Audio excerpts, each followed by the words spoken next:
नमस्कार विद्यार्थी मित्र हो, आजच्या व्हिडिओमध्ये इयत्ता 8वी national means merit cum scholarship म्हणजेच NMMS या अतिमहत्त्वाच्या शिष्यवृत्ती परीक्षेसाठी गणिताचे प्रश्न आपण पाहणार आहोत. सन 2023-24 गतवर्षीची ही प्रश्नपत्रिका आहे. येत्या 22 डिसेंबरला अशाच पद्धतीचे प्रश्न असणार आहेत. त्या दृष्टीने या प्रश्नांचं अवलोकन करण्यात यावं. प्रश्न आहे, खालीलपैकी कोणती कसोटी त्रिकोणी एकरूपतेची नाही? या ठिकाणी बा बा बा कसोटी, को बा को कसोटी, बा को कसोटी या वापरातल्या कसोट्या आहेत. को कसोटी या ठिकाणी उपलब्ध नाही, तरीही त्याचा आपण को या कसोटीनं वापर करतो. पर्याय नंबर 4. पुढचा प्रश्न आहे, खालीलपैकी कोणत्या माहितीच्या आधारे चौकोन रचना करता येत नाही? 3 बाजू आणि 2 कर्ण दिले असता चौकोन काढता येतोय. लगतच्या 2 बाजू आणि 3 कोन दिले असता सुद्धा चौकोन काढता येतोय. 4 बाजू आणि 1 कर्ण दिले असता चौकोन काढता येतो, परंतु 1 बाजू देऊन 4 कोन दिले असता चौकोन काढता येत नाही. या ठिकाणी याचा अचूक पर्याय नंबर 2. कोणत्या त्रिकोणाचा शिरोलंब संपादबिंदू, मध्यगा संपादबिंदू व कोनोदुभाजकाचा संपादबिंदू एकाच रेषेवर असतात? या ठिकाणी केवळ आणि केवळ समद्विभुज त्रिकोणाचाच मध्यगा संपादबिंदू, शिरोलंब संपादबिंदू, परिकेंद्र, अंतरकेंद्र हे एकरेषीय असतात. अचूक पर्याय समद्विभुज त्रिकोण. शेजारील आकृतीत 2 विधाने दिली आहेत. त्या विधानाशी पर्यायातील कोणता पर्याय योग्य ठरेल? विधान 1, कोन PMN व कोन RNM ही रेषीय जोडीतील कोणांची जोडी आहे? कोन PMN हा कोन आणि RNM ही रेषीय जोडीतील कोणांची जोडी नाही, हे आंतरकोन आहेत. यानंतर कोन AMQ हा कोन AMQ आणि कोन BNS आणि कोन BNS हा कोन. या ठिकाणी ही संगत कोणाची जोडी आहे? खरे तर या ठिकाणी कोन PMN आणि कोन RNM ही आंतरकोणांची जोडी आहे, रेषीय जोडीतील कोणाची जोडी नाही. कोन AMQ आणि कोन BNS ही संगत कोणाची जोडी नाही. दोन्ही विधाने चूक आहेत. या ठिकाणी पुढचा प्रश्न, एका दुकानदाराने शेकडा 10 सूट देऊन एक पुस्तक 360 रुपयास विकले.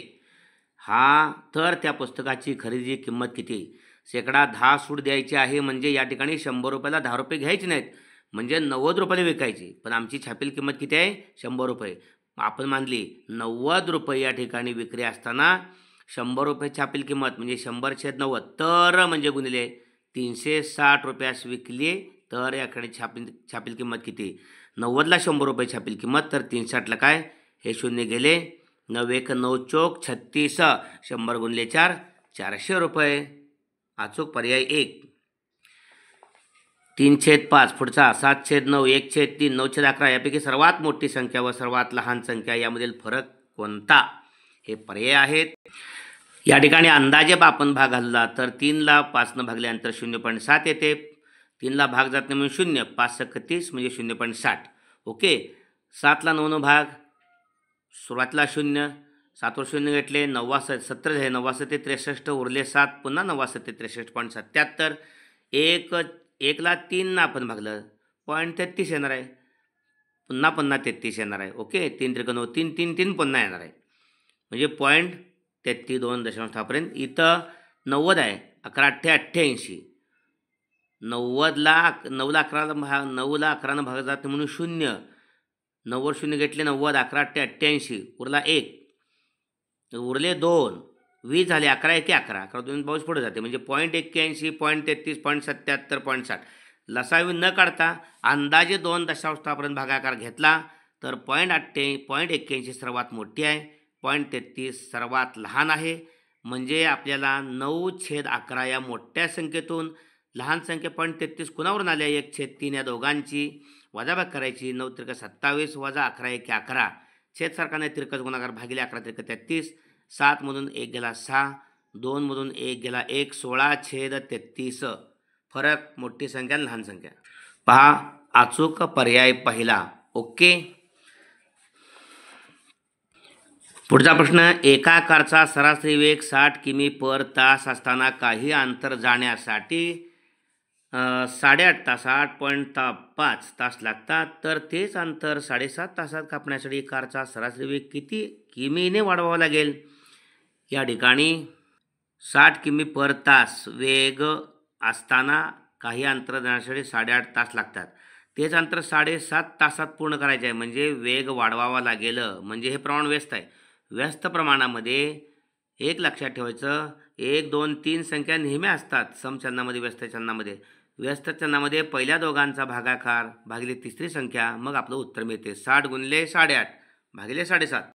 म्हणजे 60 गुणिले 8.5 भागिले 7.5 दशांश चिन्ह दुसऱ्या ठिकाणी गेले, त्यामुळं 15 5 75 15 चौक 60, 5 न 85ला 17 5 85, 17 चौक 68 किमी वेग करावा लागेल. म्हणजे पहिला 60 होता, आता 68 करावा लागेल. म्हणजे कितीनं वाढला? अगदी बरोबर आहे. 68 वजा 60 बरोबर 8ने वाढवावं लागेल. अचूक पर्याय चौथा.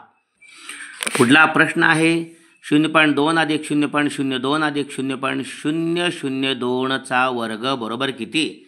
या ठिकाणी अत्यंत महत्त्वाचा भाग आहे 0.2. इथं 1 2 3 संख्या दशांश चिन्हाच्या उजवीकडं, मग 0.2 0.200 करून घ्यायचं.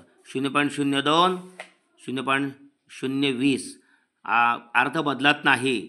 0.002 बेरीज 2 इथं 2 इथं 2 0.222 आणि 0.222चा वर्ग आपण केलात तर 49,284 येतो. त्यामुळं हे 2 वेळा असणार आहे. 0.222ला गुणिले 0.222 वर्ग असल्यामुळं, त्यामुळे 1 2 3 आणि दुसऱ्या 222च्या 3 6 संख्या, 1 2 3 4 5 6 संख्या सोडल्यानंतर 0.049,284 0.049,284 अचूक पर्याय 3. ओके.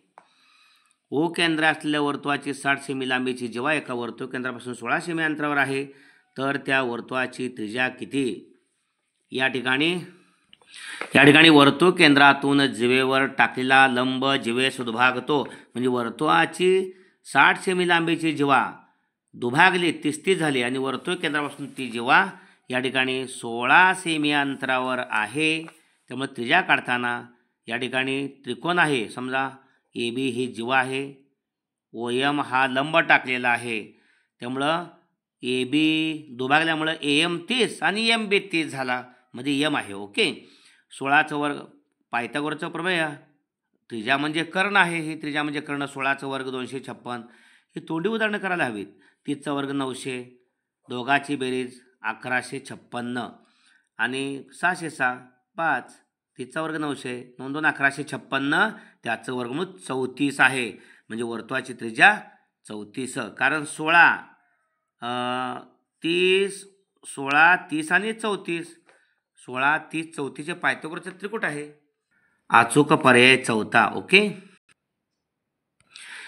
इष्टिकाची त्रिज्या आकाराच्या पेटीचे घनफळ 150 घसेमी, तिची लांबी 10 सेमी, रुंदी 5 सेमी, तर जाडी किती? लांबी गुणले रुंदी गुणले उंची म्हणजे घनफळ, म्हणजे लांबी गुणले रुंदी गुणले उंची म्हणजेच 150 आहे. त्यामध्ये लांबी 10 दिल्या, रुंदी 5 दिल्या, जाडी दिलेली नाही. त्यामुळं ही जाडी काढताना 10 5 50 हा गुणाकार आपल्याला 150ला 50 पाठीमागं आल्यानंतर भागावं लागणार आहे. 50 तिरक 150, त्यामुळे जाडी 3 सेमी. अचूक पर्याय 3. ओके. पुढचा प्रश्न आहे एका वर्तुळाकृती बागेचा व्यास 84 मीटर असून त्या बागेभोवती 3.5 मीटर रुंदीचा एक वर्तुळाकार रस्ता तयार केला आहे, तर त्या रस्त्याचे क्षेत्रफळ किती? या ठिकाणी बागेची त्रिज्या 84 भागिले 2 42, त्यामुळे बागेचे क्षेत्रफळ पाय आर वर्ग म्हणजे पाय गुणिले 42चा वर्ग, आर त्रिज्या आहे.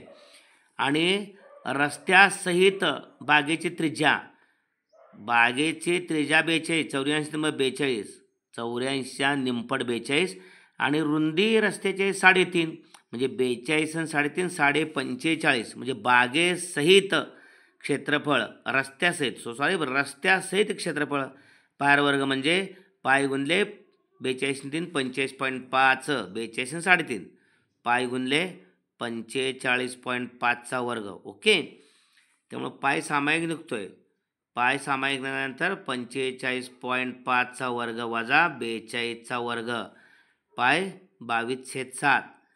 ए वर्ग वजा बी वर्ग या सूत्रानुसार 45.5 अधिक 42, दुसऱ्या कंसात 45.5 वजा 42. ओके, त्यामुळं 22/7 यांची बेरीज आली 42, 5 आणि 2 7, 87.5, 45.5 अधिक 42. वजाबाकी आली 45 मध्ये 42 गेले 3.5. ए वर्ग वजा बी वर्गाचं विस्तार सूत्र, पहिल्या कंसात या दोघांची बेरीज, दुसऱ्या कंसात दोघांची वजाबाकी. 7 न भाग जातोय, 7 1 7, 3.5ला 0.5, 22 गुणिले 0.5चा गुणाकार 22 पंच 110, 11 आला, 11 पण 0, 11 5 आता 27.5ला 11 ना 11 5 55ला 5 हाचेले 5, 11 7 77 आणि 5 82ला 2 हाचे आले 8, 11 8 88 96. ओके, दशांशचिन्ह दुसऱ्या ठिकाणी 962.5. अचूक पर्याय पहिला 962.5 चौरस मीटर.